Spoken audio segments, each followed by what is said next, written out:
Oh boy, that's loud. Okay. Got it. I'm gonna just bring the chat window up so I can see. Got my notes. So, good morning, everyone. I'm going to start. So I got the descriptions from everybody. The two grad student teams do need to send me. You're going to get the marks. Got things in on time. You're going to need to send me the review articles that best delineate the top three review articles as it states in the syllabus that best delineate the field and how you're going to be different. In both cases, actually in all three cases, so two grad student teams and the undergrad team, the subjects chosen could be considered very, very broad.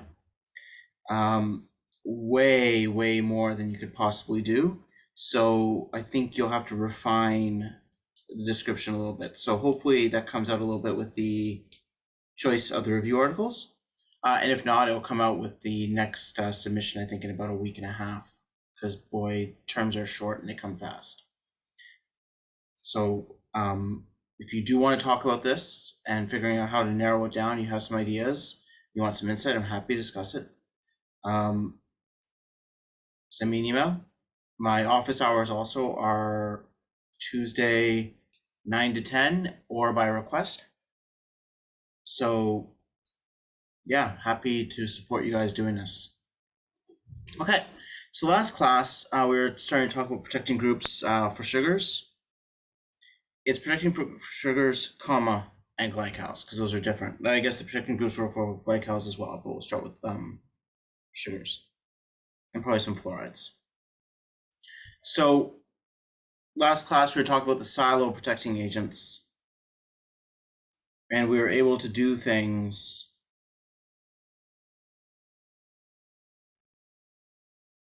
well.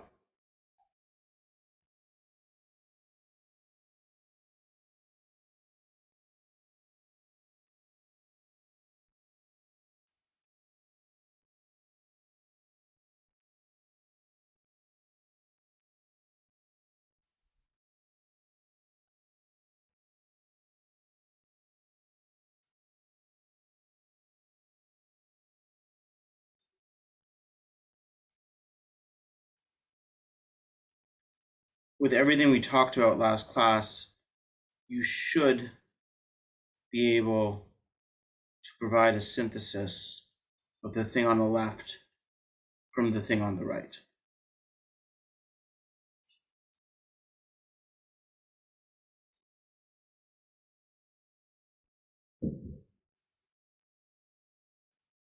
I'm going to leave that as an exercise for you guys. What we're going to do is once we have these silo groups on, how do we take them off? Well, one thing we can do, and I think we talked briefly about this, is a little bit of hydrochloric acid in water, or really any acid in water. And the way that'll work is it will take off the easiest to remove silo group first, followed by the sequentially harder ones. So the easiest ones to remove are TMS. TMS is the easiest one to remove. TES is the second.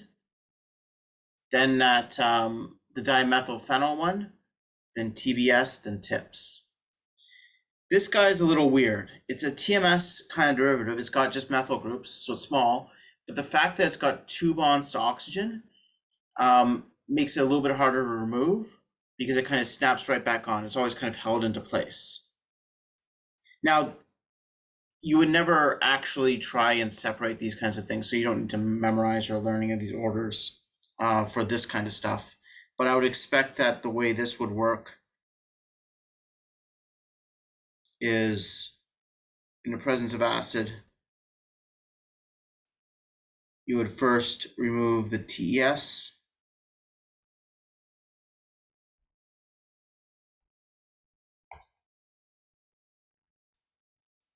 Then the dye protected one will come off.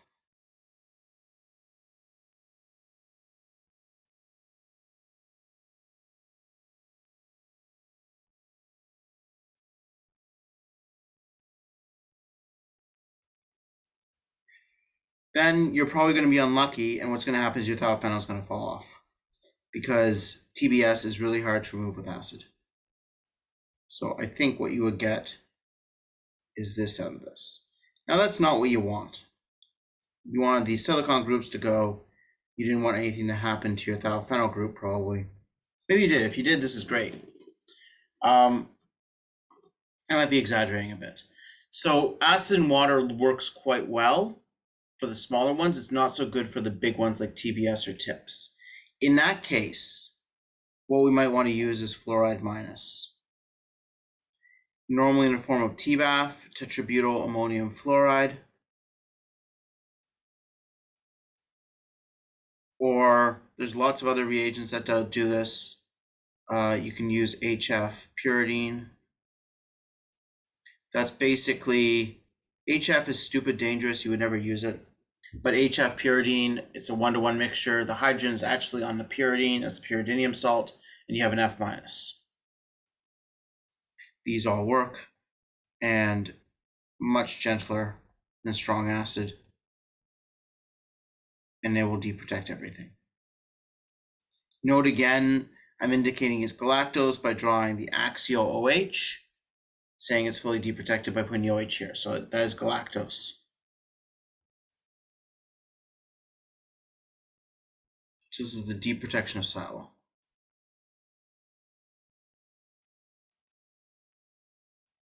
So we saw how to put it on. This is how we take it off. Okay. Silo is actually pretty cool because you have all these different sizes and you can really play carefully with selectivity and with the order of falling off for using HCl. But if you're using TBAF, they're all going to fall off at once. So if you want to selectively remove only some of them, you can't just use this protecting group. You need something else.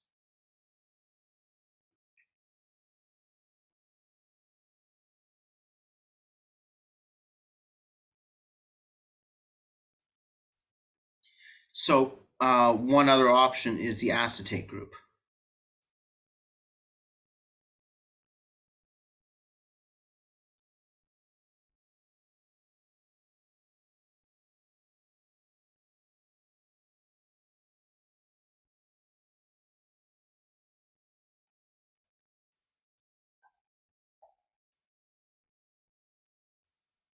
So you can take a fully deprotected sugar, you treat it with acetic anhydride, pyridine, and dimethylaminopyridine, DMAP catalytic amount.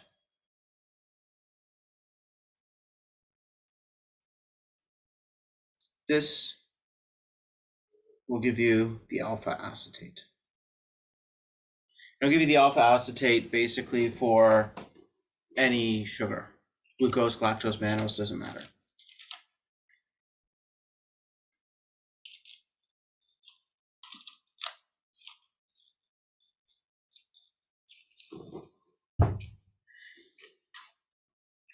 You want the beta acetate, which you actually generally want because betas are more reactive, as we saw. Beta bromides are more reactive than alpha bromides.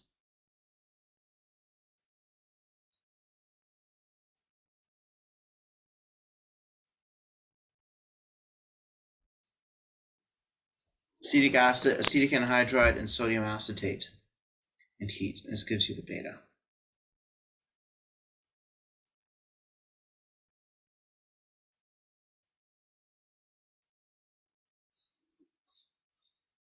Now it protects everything else. There's no way to selectively protect any alcohol. If you treat a sugar with acetic anhydride, you protect everything. It's just any free OH is going to be protected. If you try and use less than one, like really careful stoichiometric amounts of it to try and get selectivity, you're not going to get selectivity. It's going to be random. It's just it's a mess. So the only way to do it is to protect everything with an acetate, which is very useful. We've actually started a lot of our chemistry so far with this molecule here. It's a very, very useful molecule.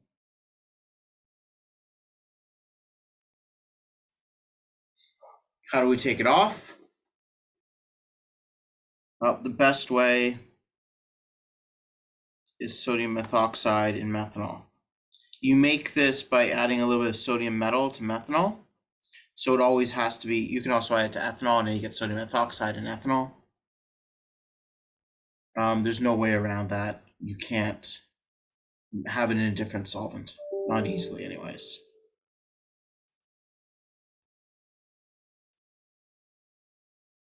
I guess I can draw any anomerics. They're random.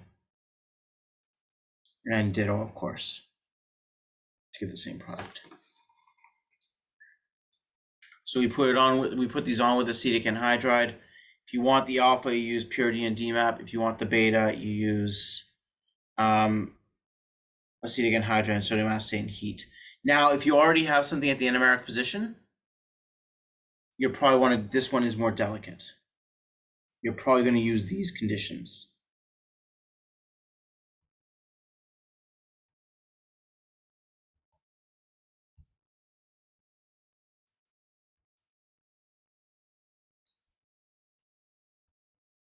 PG stands for protecting group.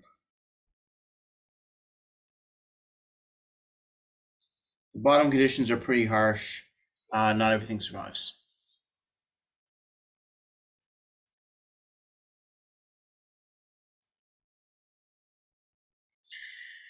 So what this is coming off with, of course, is this is a basic deprotection.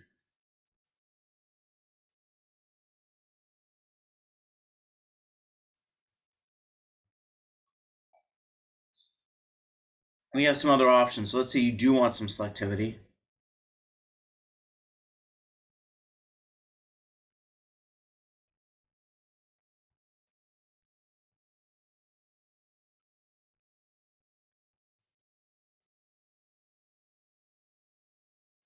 What we can use is, again, we like reusing the same reagents when possible, so purity and DMAP. And then what we're going to use is the chloride of terbutyl acetate. This, for reasons unbeknownst to me, is called a pivyl oil group. It's called a piv chloride.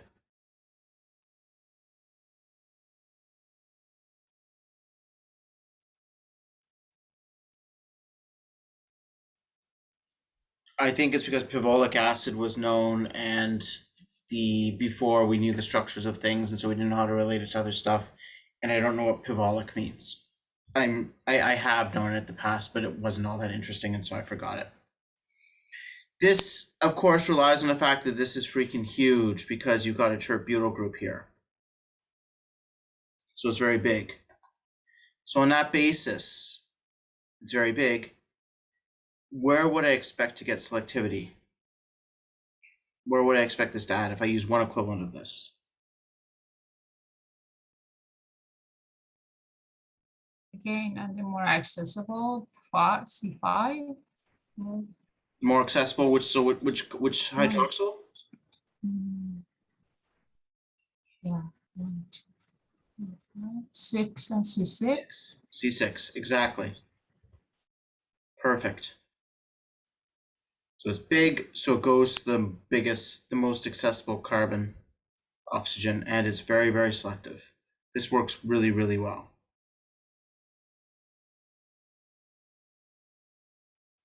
So like this is like a brief overview of them. There's like, where's my camera? There we go. I've got a book here. It is 500 pages long, mostly full of tables, all about protecting groups in carbohydrate chemistry. It's a really good book, and it still isn't. There's still stuff I want to talk about that's not in here. So there's yeah, we can give an entire lecture course on this.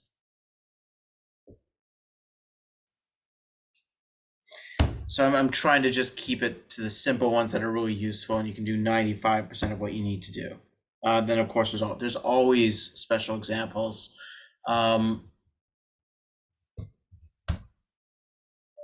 They're useful for me to know. You do not need to know them. They're irrelevant. Except Ronaz and Hazel, they might need to learn them. Okay.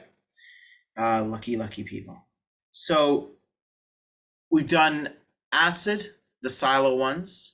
We've done basic, these guys. I want to cover the third set. So these are hydrogen, I guess hydrogen sensitive. And the big example here is the benzyl protecting group. So let's say I'm going to start with my favorite friend here, anameric thiophenol. Let's do mannose just for a change of pace.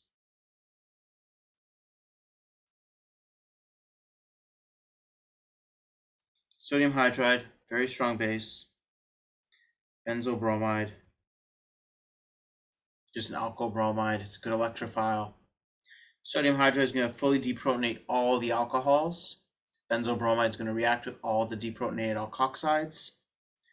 And you get what you expect, hopefully, which is a per-benzylated sugar.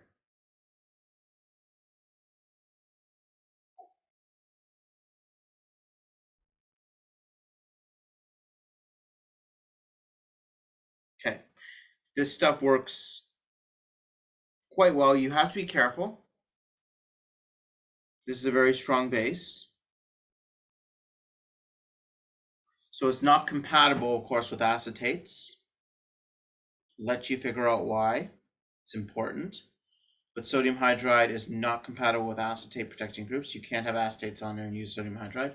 It's not compatible with other base sensitive functionalities either, though there are a couple it is compatible with. And we're going to talk about those in a second.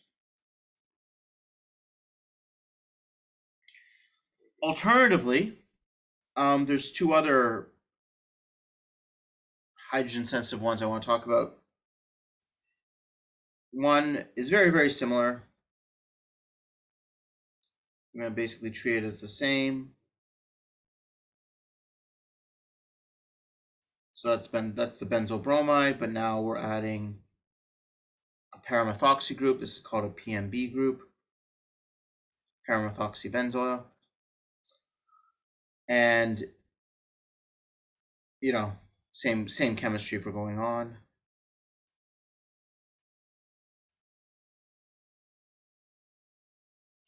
It's called PMB. We really do love our acronyms.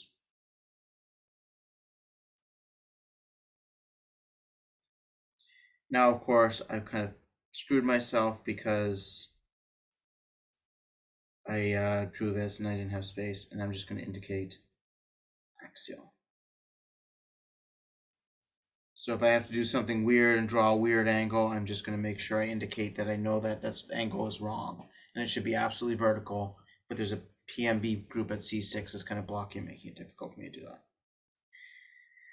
The third one, the final one I want to talk about here, I'm really listing, I'm not really talking about them, I guess. We're going to talk about them in a moment over why these are important. The going on part isn't important. It's the coming off part that's important.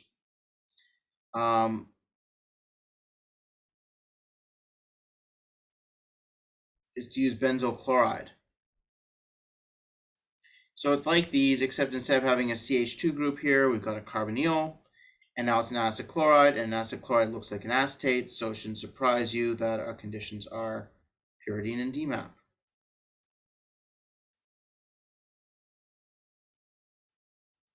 Okay, and this is where I wish I had a different accent than I do. So that is a BZ. And this is a benzoyl group versus a benzyl group. The top one is benzyl. This is benzoyl. I could probably have a worse accent for that. Oh, let's face it, Southern US accent would be incomprehensible in all this stuff. Everything sounds the same. Okay, so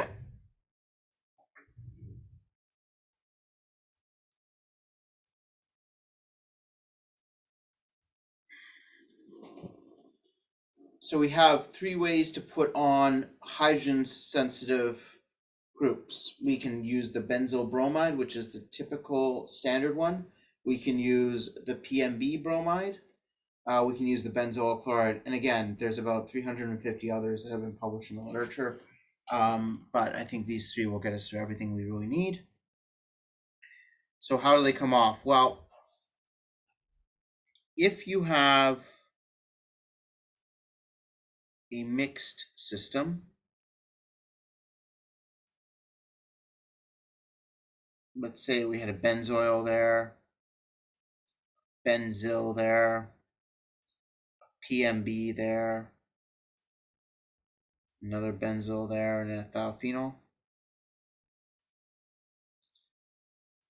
I said they're hydrogen sensitive, so they are hydrogen sensitive. So we take hydrogen and palladium metal.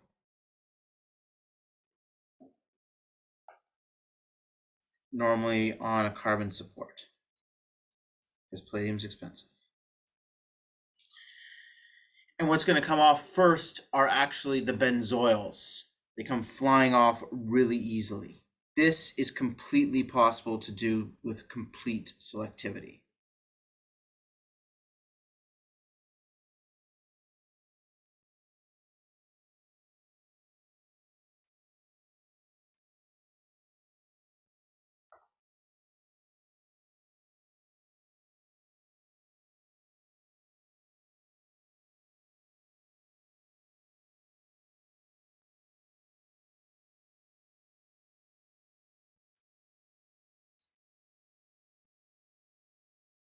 Standard solvent for this is some product solvent. Methanol is normally a good choice. This works because this is at ambient pressure, like 1 atmosphere. The benzyls and the PMB groups do not come off at ambient pressure. You need to increase the pressure.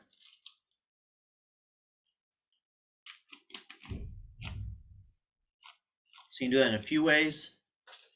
The easiest way is to use a bomb reactor. If you've got a bomb reactor,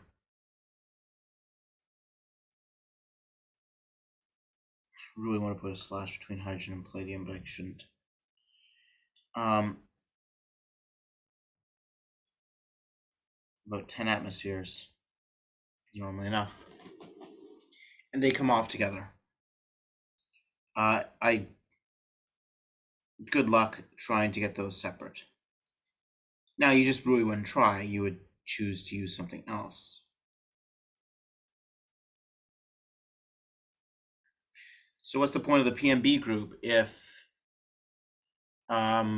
it comes off at the same time the benzo group on the hydrogen? Well, it's because the PMB group has another way to come off.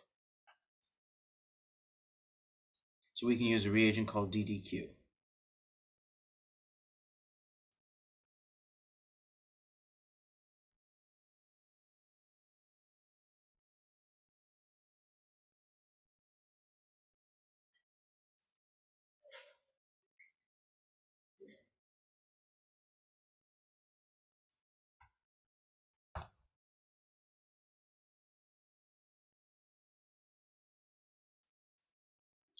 Dichlorodicyanno quinone.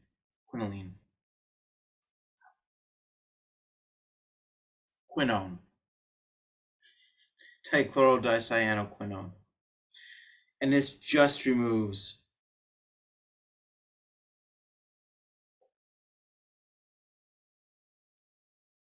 PMB. It's not going to touch anything else.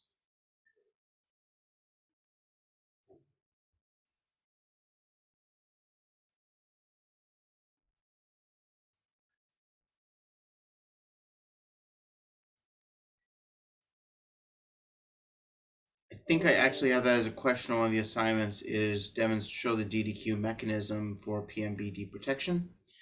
And so I'm going to leave it as is. Actually, I think I mentioned take a look at some other protecting groups as well.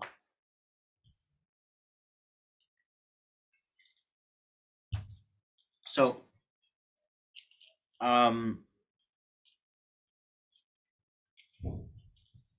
it's a very, so you can, I found the mechanism with about 5 seconds of Googling this morning, so it's very easy for you to go over. I'm not going to go over it in class, just due to time constraints. So what we've got now is we have sets of we have the acid sensitive, we have the base sensitive, and we have the hydrogen sensitive, and we already filled in this table. But if you haven't filled in this table, I'd refill in this table. I would also have a way to put on, way to take off set.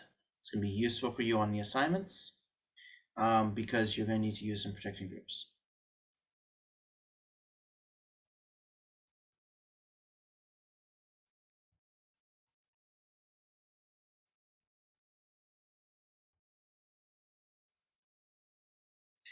So I guess if we did this, it would be structure,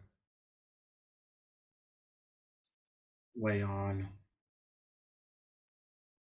way off.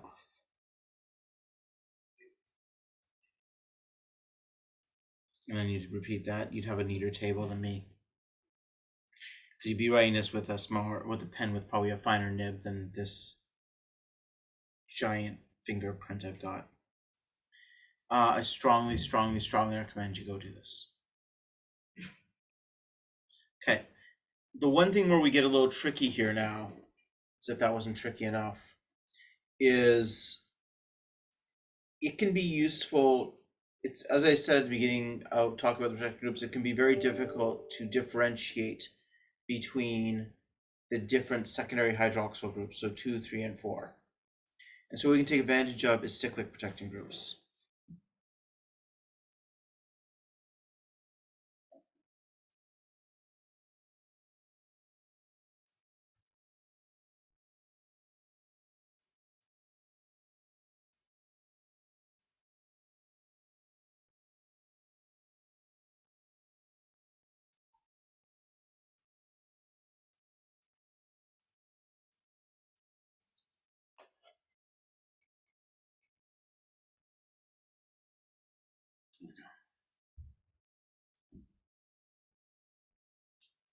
So let's take a look at a few examples.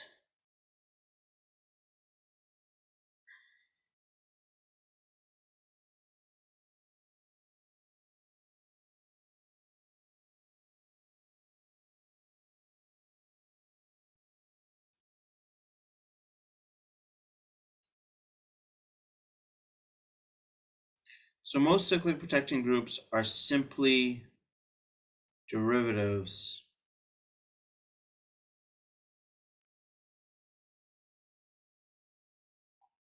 it's not clear what that is. I mean, are simply derivatives of normal protecting groups we've already seen.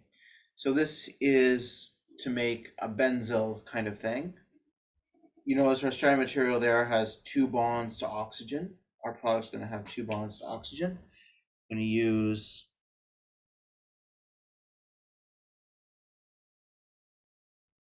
strong acid, PTSOH or toluene sulfonic acid.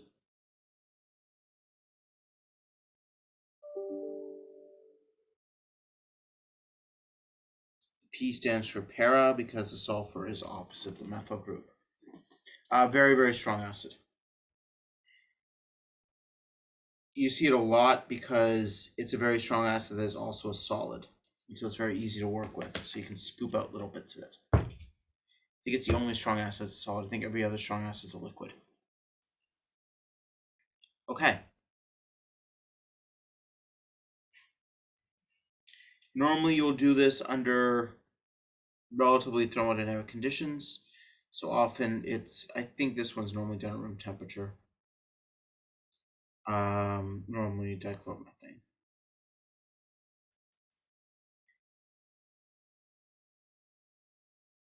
So the way this works is that the benzyl group snaps on first,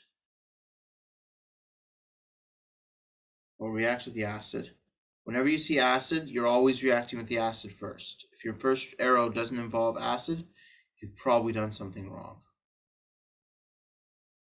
I think that is almost, I almost say there's no universal truths in chemistry. I think it is a universal truth in chemistry that if you add acid to your reaction, your first arrow should be to protonate something. If you're not doing that, I think your arrows are wrong, and I can't think of a single counterexample.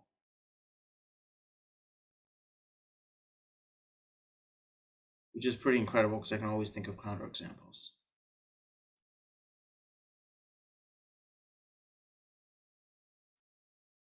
So you generate this intermediate. Of course, that's protonated methanol. That's a really good leaving group.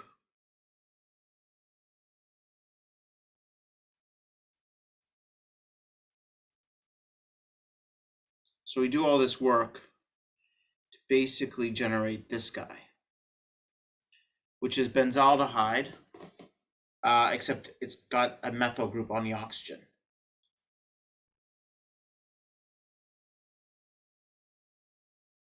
Okay, so if we look over at the sugar on the left there, and we think, wow, that is a very electrophilic carbon here. I bet that would like to make a bond to another oxygen. Which of the oxygens on the sugar on the left there is it going to want to react with?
I can sit here waiting.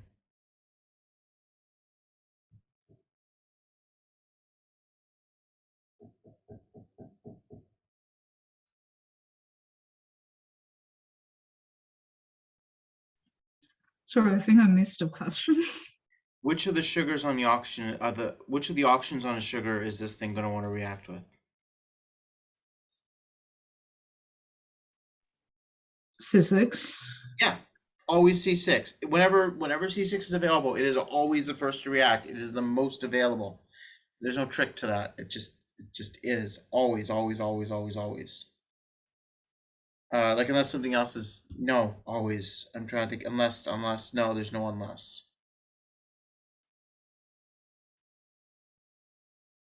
So if we follow that arrow, attack that, we will get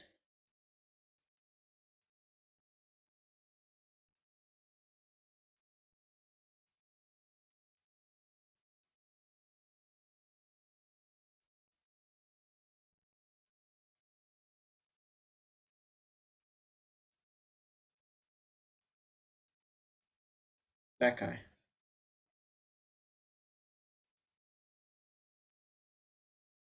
Now, of course, we have more strong acid present. And if there's one thing carbon and oxygen do not like doing, they do not like making two single bonds to each other. Just not how they like to roll. So I expect to protonate. Anything else could happen too. It's just if I protonate anything else, nothing interesting happens. I either go back to my starting material, or I protonate something and nothing can happen to it. But if I protonate this methoxy group,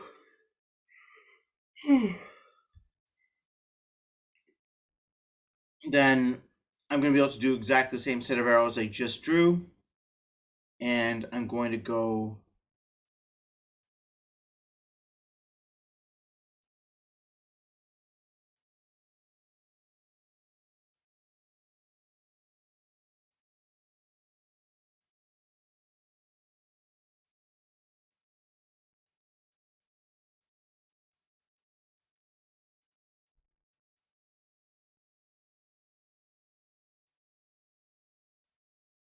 just draw the arrows. So we're going to get this kind of benzaldehyde derivative again. Again, is positively charged. Again,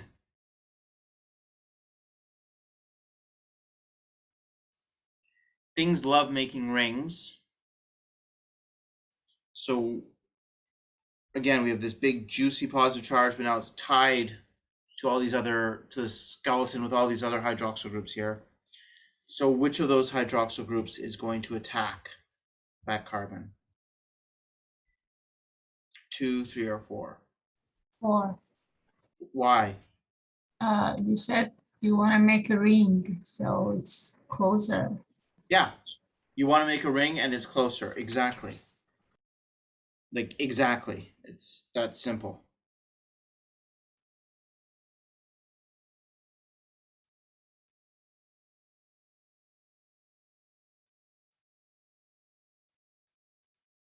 So if we do that,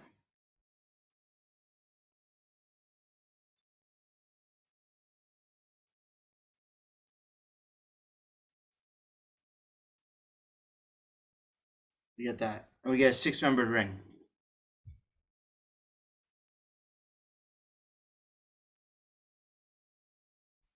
And that's what this reagent does. So under these conditions here, you will make that 6-membered ring with this thing. And this is called a benzylidine.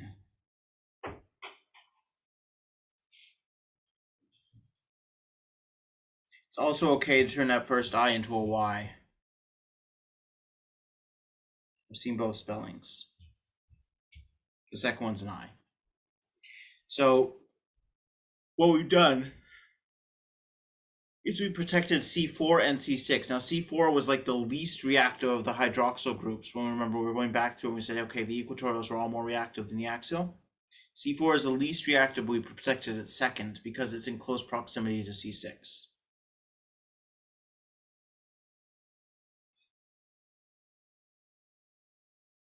Okay. Notice too that this is a 6-membered ring.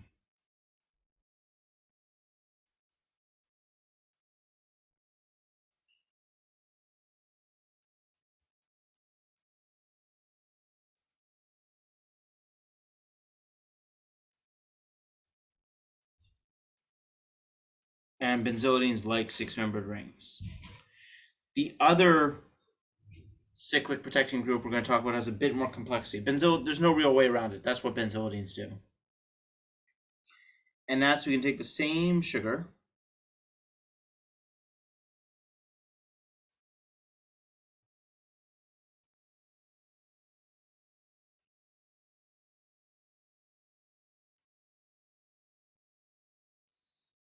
we're going to treat it with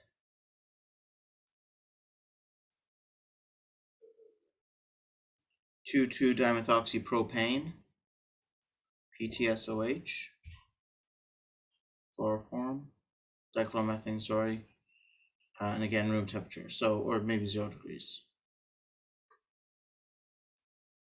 It doesn't really matter. Well, we'll do it room temperature. So using exactly the same logic that we just did, we should get the same product, the C6C4, because again, we react with C6 first. It's the most reactive. It's always the most reactive. We ring close onto C4. Unfortunately, that's not what we get.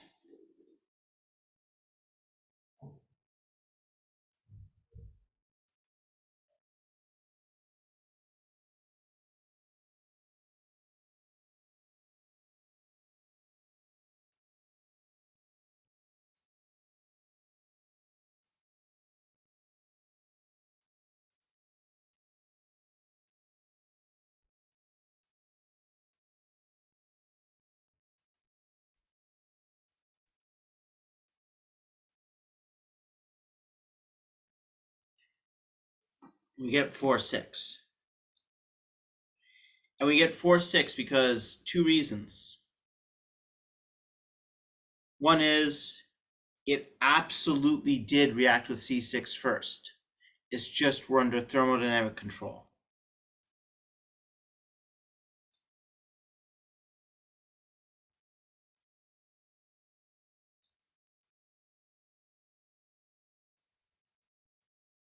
Which drives us towards the most stable one.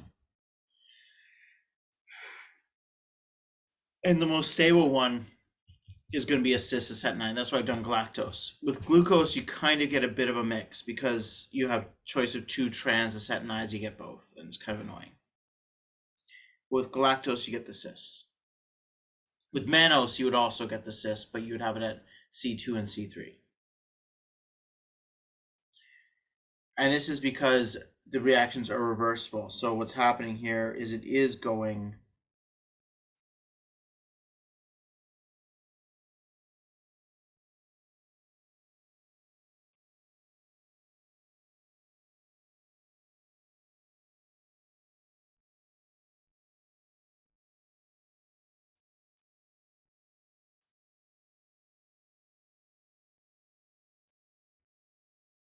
it's a fast reaction.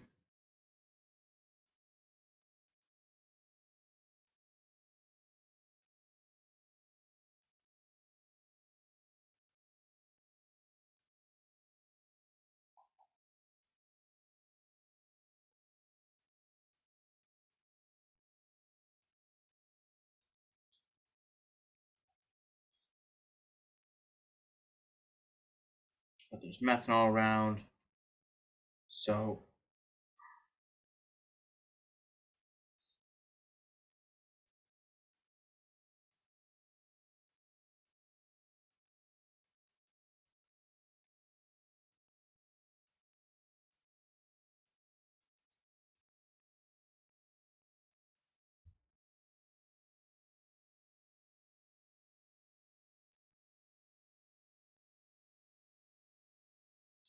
we collapse the most stable.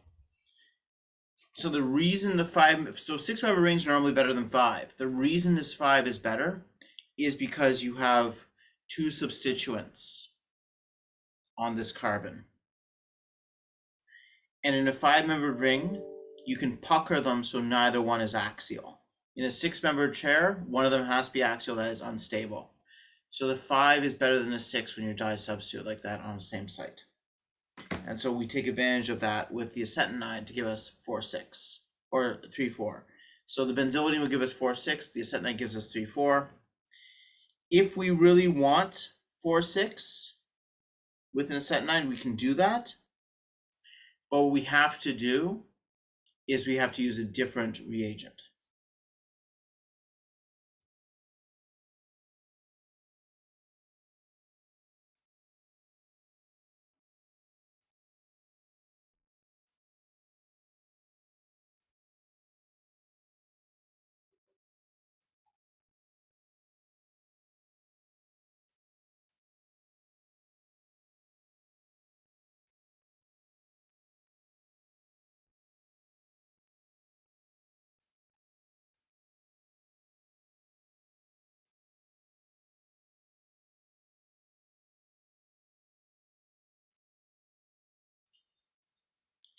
This is 2-methoxypropene, and it forms an irreversible bond with C6. So as soon as it's trapped.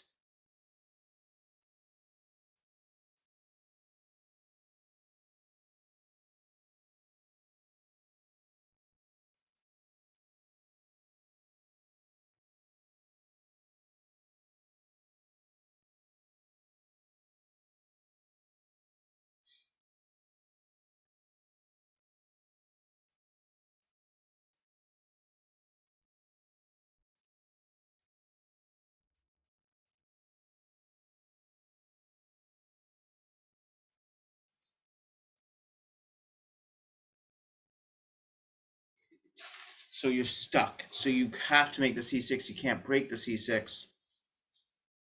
And so at that point, you form the 4 bond and you're done. Doesn't have a choice.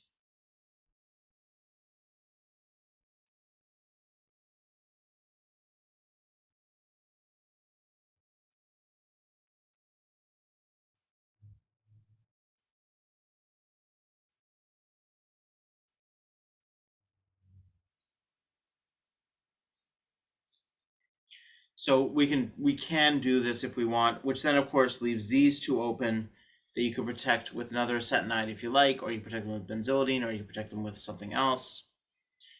Or Yeah.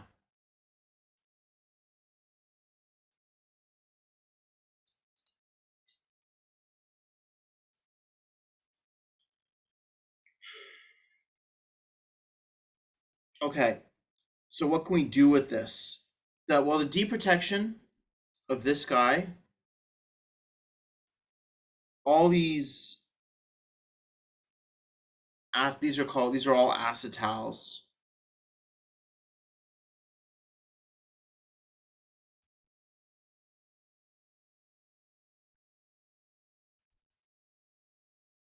This is called an acetonide. It's also called an isopropylidine because why not give something two names? Well, you can sort of see why. The isopropylidine, and now I switched over to the Y spelling for benzylidine. The isopropylidine, it's an isopropyl group, and that's similar to the benzylidine where it's a benzyl group. And acetonide comes from the fact that it's derived from acetone. So you see both words used interchangeably, often in the same text. I will use both of them interchangeably. I can't keep them straight. So both acetonide and isopropylidine and benzylidine are deprotectable, are fully deprotectable.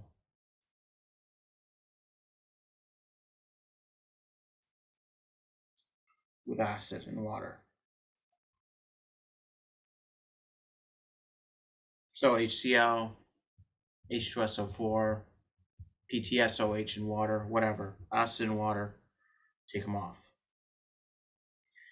Benzylidine are deprotectable.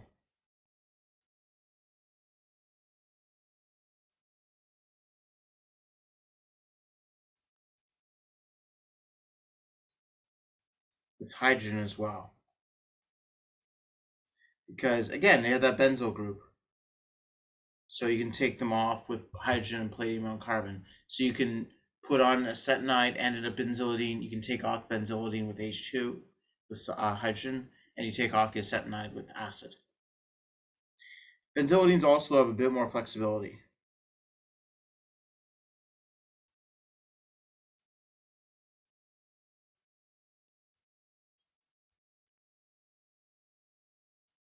What I mean by that, I just like this, so I always it's useful for designing syntheses.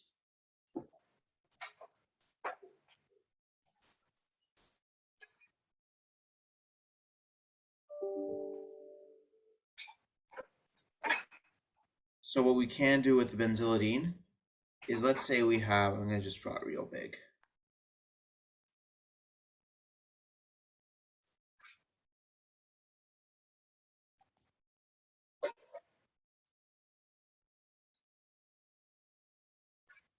And let's just say everything else is protected with TES groups.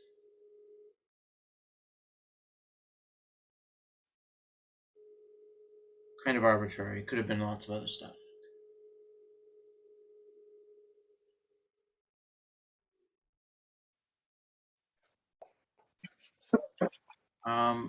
Notion, I think you're unmuted. I'll mute you, and if you have a question, you can unmute. But it sounds like you're preparing something. So if we want to selectively remove this,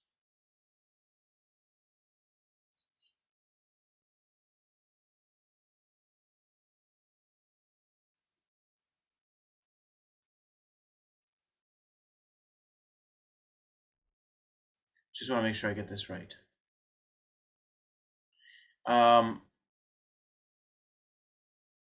If we use H plus and sodium cyanoborohydride,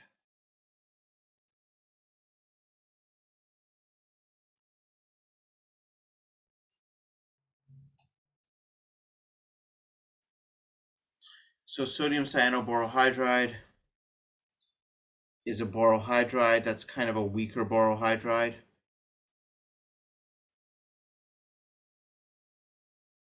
Can deliver a hydride on H minus. It's not as strong as borohydride, whereas BH4. It's weaker. It's also a really shitty base, and so you can use it in the presence of acid and not have it react with the acid. So under these conditions, you have an H plus.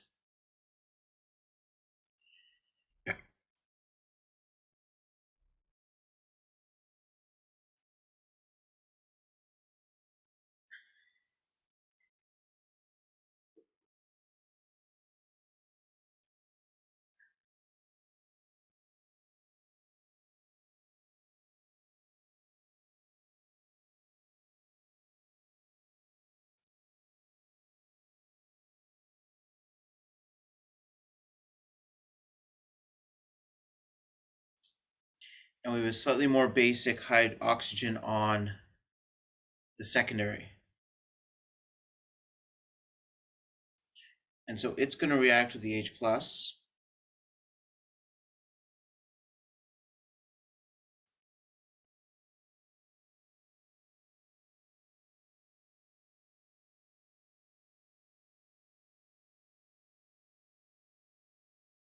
And it's going to give us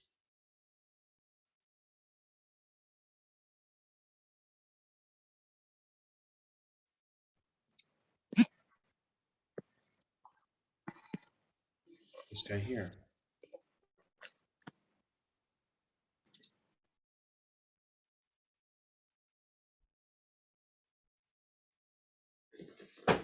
Okay, now I can deliver an H minus from the sodium cyanoborohydride. And it's going to do that. Use a different color arrow. We'll use this one. And it's attacking the carbon. And now we're going to release one of the oxygens. And of course, the better leaving group is the one that's protonated.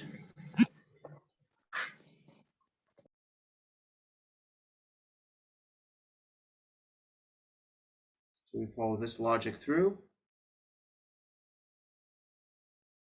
We're left with just a standard benzyl group on C6. And C4 has become an OH. So what we've just done is we have selectively opened the benzylidine so that we have deprotected C4, but haven't touched C6. We left C6 protected. That's interesting. It would be kind of useless if we didn't have the inverse, but we do have the inverse.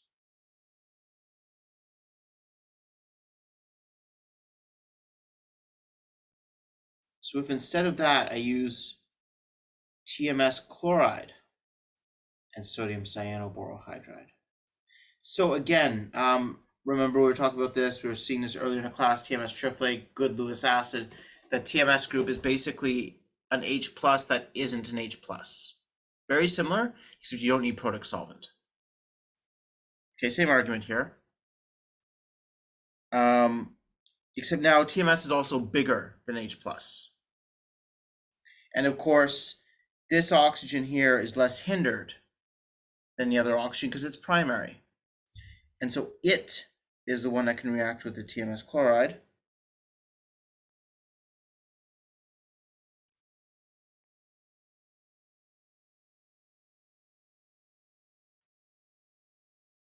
I should not have drawn it in.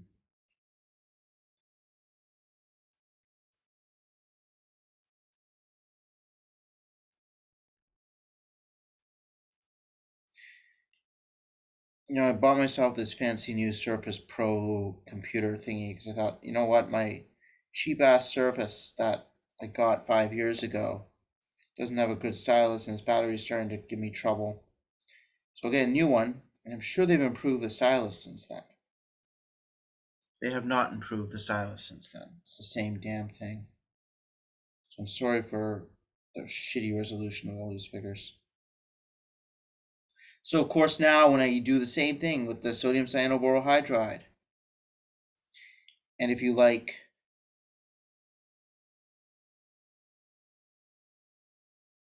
if you prefer this to attacking directly at an sp3 center, and that's fine too, That doesn't even look like an arrow anymore.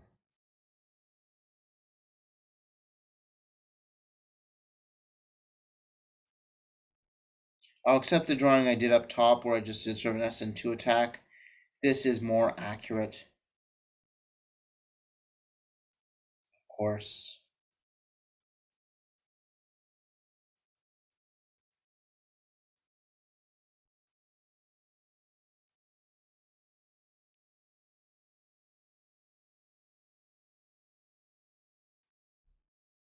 I really don't want to buy an iPad.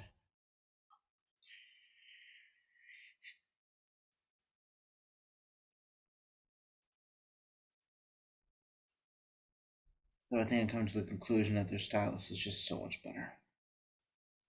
So we get this reduction and we move the benzo group onto C4 and we have deprotected C6.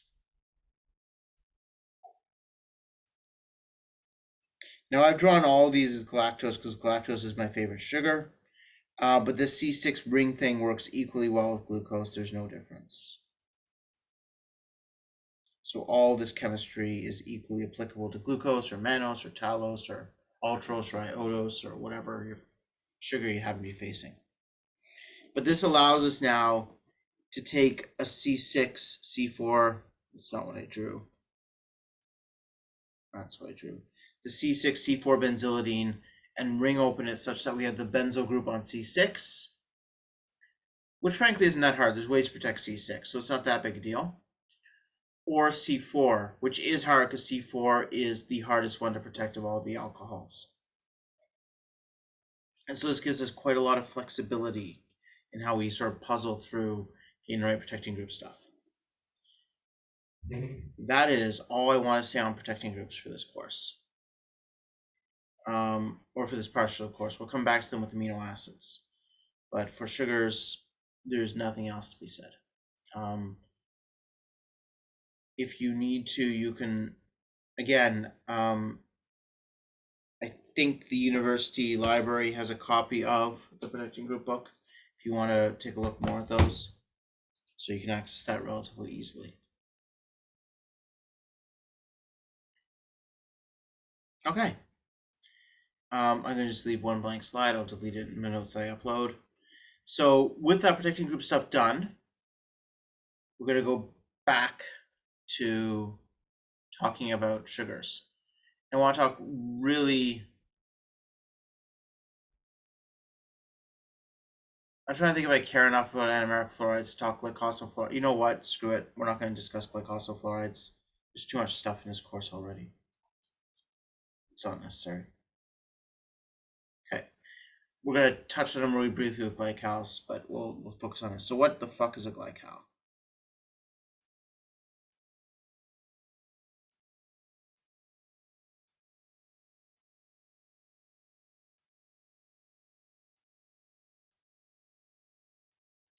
This is a glycal. Note it's not an oxocarbenium. The double bond is not between the oxygen and C1, it is between C1 and C2.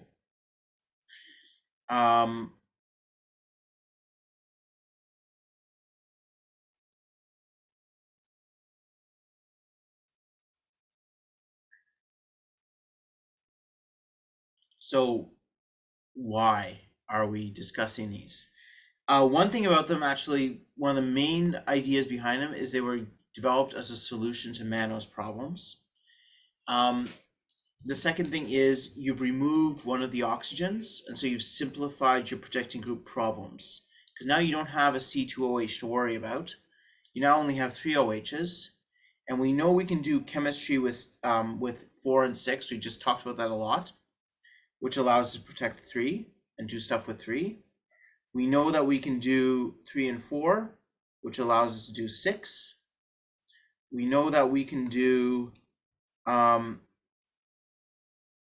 6 and then 3, which allows us to play with 4. So we kind of, by removing C2, we remove a lot of complications that come with differentiating C3 and C2. And that's really, really tricky. And a lot of the stuff we just did with the protecting group stuff doesn't really help you with that. But get rid of C2 and you're in good shape. The other reason glycals are interesting and come into use is because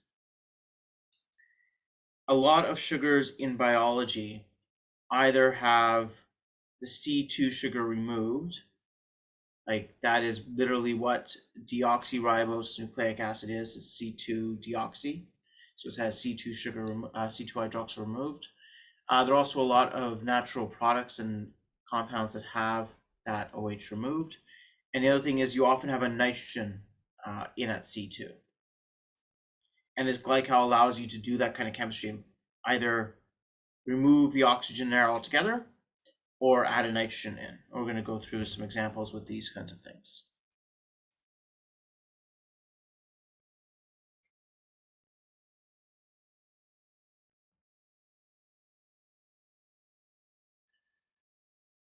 So I'll make sure I do this in the right order.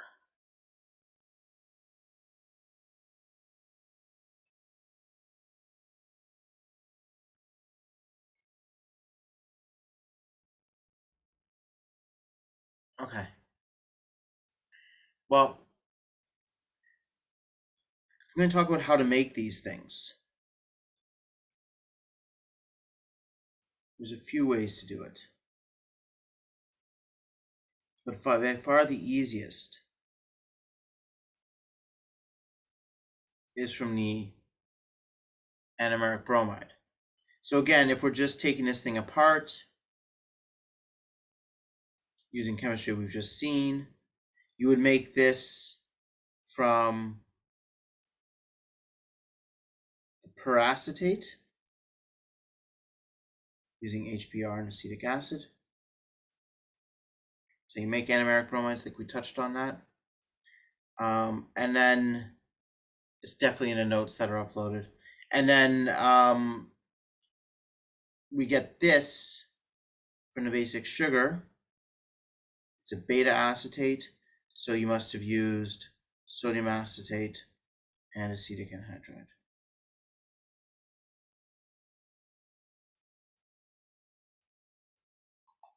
These are retrosynthesis arrows saying comes from.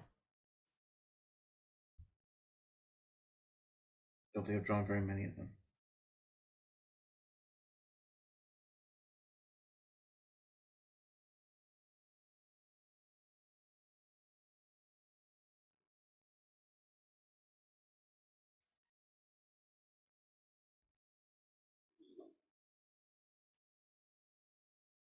Anyways, we make this anomeric bromide. I'm going to actually draw in the C2 acetate because I'm about to do something horrible to it. I treat this with zinc. Generally in acetic acid, the acetic acid is not mechanistically important. Zinc makes strong bonds with bromine. And so normally we think of metals as being electron poor and being the target of attack. Here the zinc actually is zinc metal, it's got extra electrons. The zinc is attacking the bromide. The electrons in here then can go on to the carbon.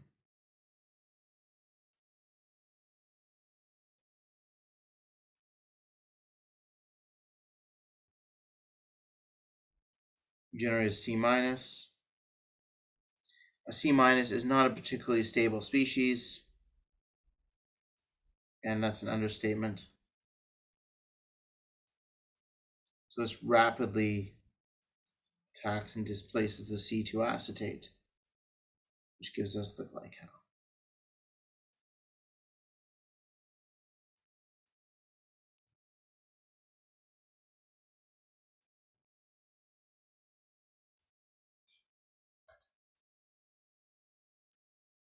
So that's kind of cool. And I'd say 95% of glycals are made like this, and actually made with acetate protecting groups, because you need a leaving group at C2, and benzyl is not a leaving group. So it's just easiest to make them in 3 steps. Then you can mess around with your protecting groups if you like at this stage. Now, what can I do with the glycal once I've made it? Well, there's a bunch of things we can do with glycals. So one thing is we can do what's called a Fourier rearrangement.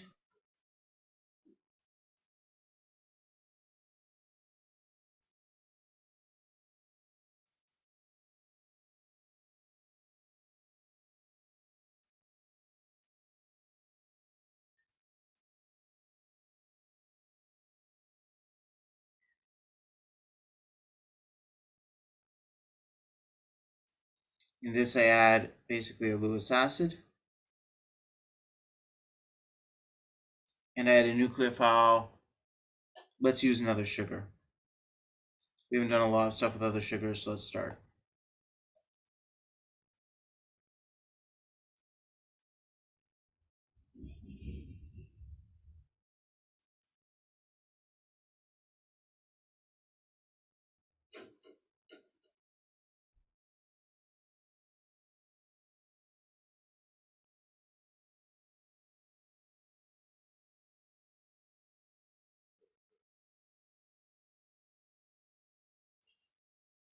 So again, recommend this as an exercise, as good practice. How would you make the sugar on the bottom there? From the parent, I can say from the parent pentacetate, where everything is acetylated. It's about 5 steps, 4 or 5 steps. But in this case, what we're going to do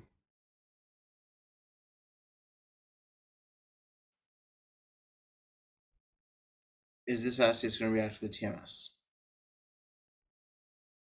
What's that going to do? Suddenly it turns that into a good leaving group.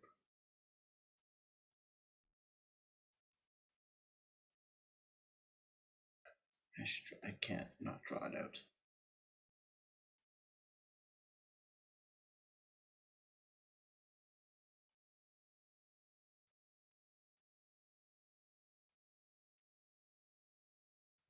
And what does that allow us to do? Well, that allows us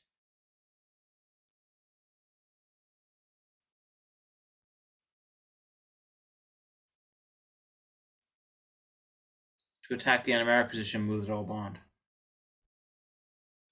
So what we've just done is we've kind of slid the double bond 1 carbon over.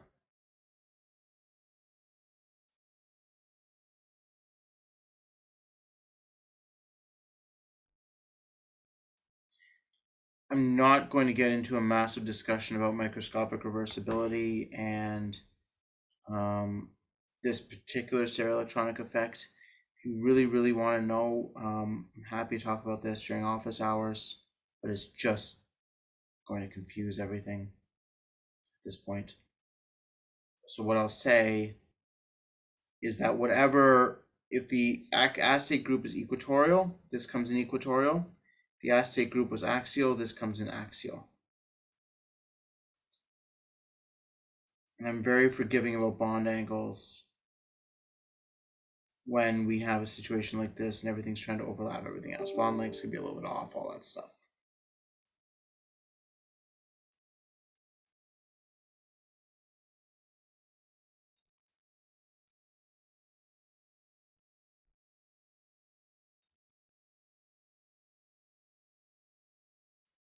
So the acetate group is equatorial. The nucleophiles coming in is also equatorial. The acetate was axial. The nucleophile would be axial.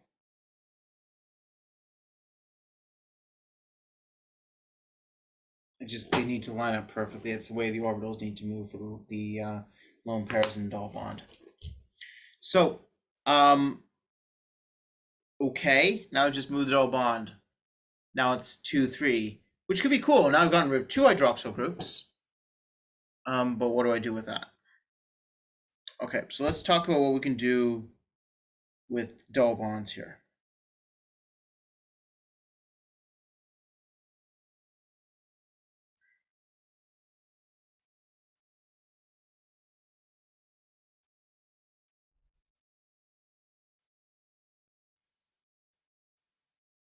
So, one of the easiest things we can do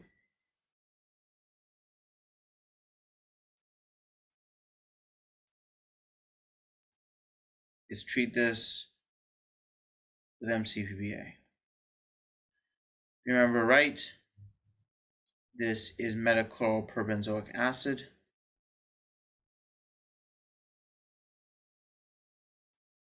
You'll all have encountered it in intro organic chemistry courses.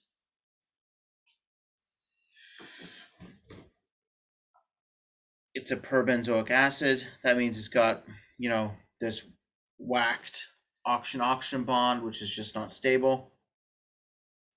And that's going to form epoxides.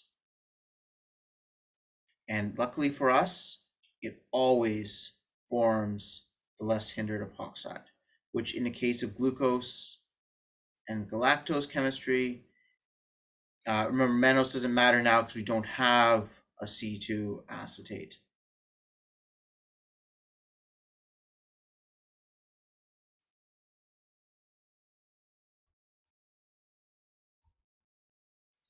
We're going to get the epoxide at the less hindered phase.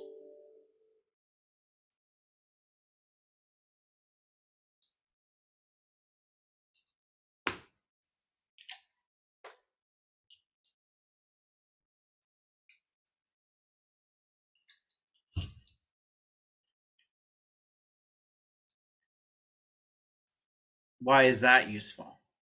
Well, what you've just done is you created this epoxide. That's a really reactive species. It's pretty easy to activate. So let's say I just use a little bit of H plus and a nucleophile. It could be another sugar, but let's save ourselves the grief of drawing a sugar right now. So I'm just going to put methanol, dichloromethane. You're going to protonate the epoxide, and then your methanol is going to come in SN2 style.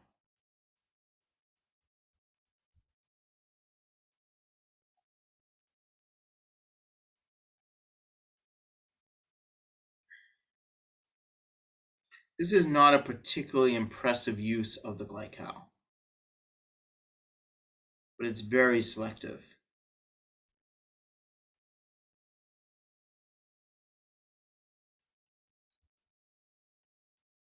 And you get no alpha. You get only beta this way. And what's interesting there is that if you want beta selectively, normally you need a C2 acetate. There's no other real good way to do it. Here I don't have a C2 acetate, but I'm taking advantage of the fact that I can activate an epoxide. I can ring open an epoxide with a nucleophile.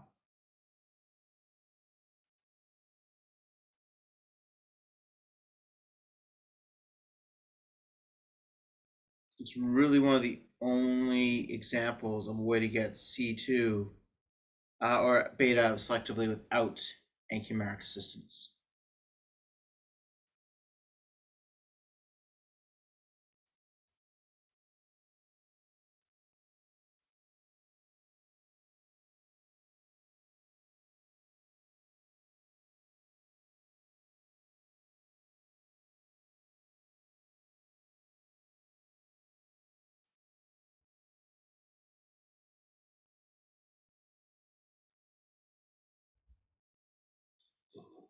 Now,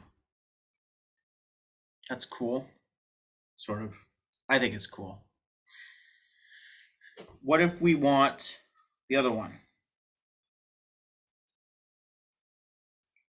Well, what we can do is we can use a different reagent, which is always handy. So if we use a reagent called DMDO,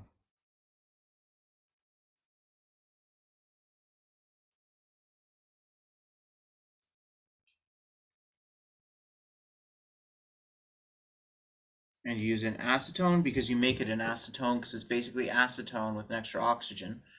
DMDO is massively explosive. It's a really good bomb. Gets used as bombs by the military. And we make it in small amounts in acetone because we don't want bombs. We want to epoxidize things because it's a really strong oxidant. That's why it's a bomb. And strong oxidants make good bombs. This is not a course on bomb making. That would be a cool course to offer, though. Maybe we should think about doing that in the future. We probably have to answer all sorts of questions, and it probably would not be easy to do with a large international student contingent because I'm sure we get all sorts of questions about why we are teaching people how to make bombs. Anyways, let's say we're not making bombs, we're just making sugars. We can take DMDO and we get the more hindered face. It's got to do with angles of delivery and a bunch of other stuff, and it really isn't relevant. Then we can use a nucleophile. What's your favorite nucleophile? Let's again go with just methanol, TMSOTF.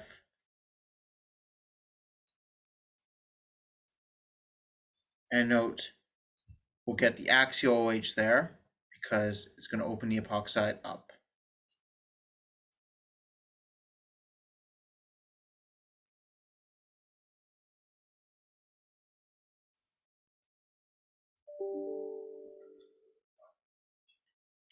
Okay, I'm actually going to leave us here. We're going to finish off talking about glycals next class. We're going to talk about a few other, what happens when we can use something that's not oxygen, so we don't use epoxides, and that allows us to introduce a lot more variety, where we can get that hydrogen at that C2 position or nitrogen at that C2 position, like I promised, and you probably don't care about as much as I do, but I get excited. So I think we'll leave it there for today. I think next class is our last class before reading week, which is awesome. I think the midterm is coming up soon as well, but I can't remember when it is. We'll talk about that next class. In the meantime, those of you who submitted your subject, that's great. The graduate students do need those 3 reviews that help delineate your subject and figure out exactly what it is. Again, the subjects are kind of broad. The undergrads, you've got a bit more time to sort of start putting that together. We're already in October. This term just disappears like nothing. So I wouldn't leave this at the last minute because it's really hard to do at the last minute. Okay. Thanks everybody. I'm going to stop recording now and